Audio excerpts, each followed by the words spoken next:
I'm going to pull you back off of this in case, because we don't want to say too much, and we'll go to a question. I'm going to just get right off of this. So, a 24-inch high system, 7-inch A horizon, 14-inch O horizon. What should our hydrometer or aerometer read for the A horizon, and how low can I let it go for dryback during a flower? Okay, so it looks like mathematically you broke the formula a little bit. It's supposed to be 1, 2, 4. So in a 24-inch high tall pot, your E horizon should be 1/7. So my brain is a little puppy gone right now. So that's 7 into 24. What is that? 3. 7 into 24. 21 would be 3 times. Right. 24. So 3 1/4. So you're 3.4. So 3.5. So it looks like you did all right then, because you got 21. Yeah. So you're close enough. And the reason I'm such a stickler on that is because that worked. Like, I've had other people change that recipe a little and complain that the results were not as, they weren't as happy with the results as what other people have had. And I've questioned them. Well, did you change something? And 9 times out of 10, it came back, oh yeah, we did this. No, you didn't follow the instructions, motherfucker. So don't get pissed at me. Like, I gave you the instructions. I don't know what to expect if you change those.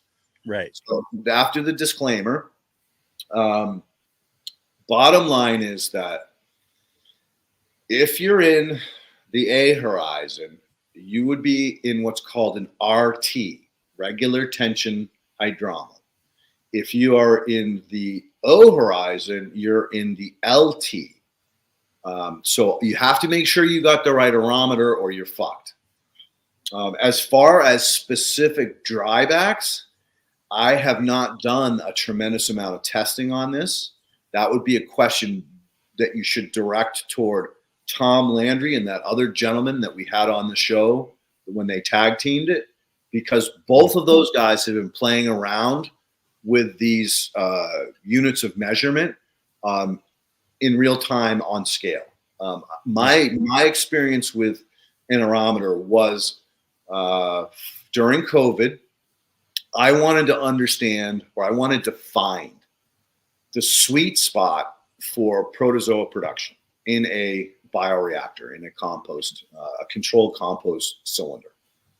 And so basically I was looking for, how much moisture, how much heat, and where would that 2-dimensional projections hit. And it ended up, I found that after a few months of testing, that between 85 and 105, 110 was an acceptable parameter as far as temperature is concerned. And the moisture was about 60 to 70% moisture. I tended to like the lower temp. My absolute home run was 85 to 90 degrees, 70, pretty hard 70% moisture. At that level, I got incredible protozoa production. So I would take a drop of the extract and put it under a microscope, and I would have often 50 protozoa in one view. I mean, you're talking tens of millions of protozoa per unigram. Mm-hmm. That's insane. Like, soil food web standards, that's unachievable.